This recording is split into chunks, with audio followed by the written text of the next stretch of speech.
ED का सरकारी गवाह शरद रेड्डी, जिसको पहले ईडी किंगपिन कहती है, फिर सरकारी गवाह बनाती है, फिर माफीनामा देती है, कोर्ट से माफीनामा मिलता है। जब वो शरद रेड्डी जो 60 करोड़ रुपए की रिश्वत भारतीय जनता पार्टी को देता है, जब वो शरद रेड्डी कोर्ट के पास पहुंचता है कि हुजूर मुझे अपने कंपनी के काम से या किसी और काम से विदेश की यात्रा करनी है, हमें विदेश जाने की स्वीकृति दी जाए, तो ईडी ने क्या कहा? ये 14 अप्रैल को एक अंग्रेजी दैनिक अखबार में छपी हुई प्रमुख खबर है। 14 अप्रैल को आज की खबर है, आज के दिन की खबर है, जरूर पढ़िएगा इसको। ईडी कहती है साहब ये तो हमारी इन्वेस्टिगेशन ही नहीं ज्वाइन कर रहा है, इनको तो अगर आपने विदेश जाने की अनुमति दे दी तो ये तो भाग जाएंगे, ये तो केजरीवाल के खिलाफ बयान देने के लिए आएंगे ही नहीं। ये आप मजाक कर रहे हैं केजरीवाल के केस में।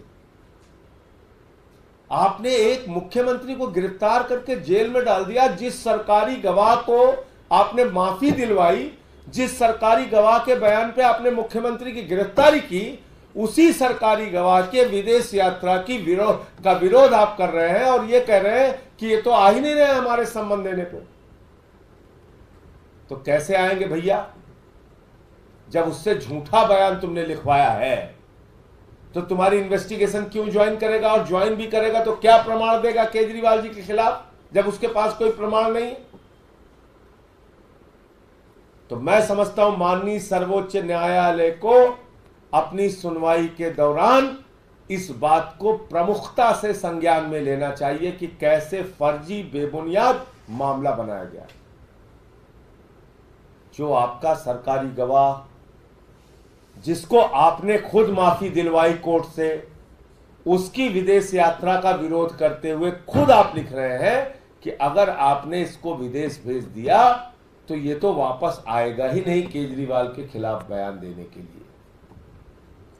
ये हमारे संबंध में नहीं आता हुजूर, ये हमारे ईमेल करने पे, हमारे बुलाने पे नहीं आता। ये मैं नहीं, ये खुद ईडी के अधिकारी उसके विदेश यात्रा की विरोध करते हुए कोर्ट के सामने कह रहे हैं।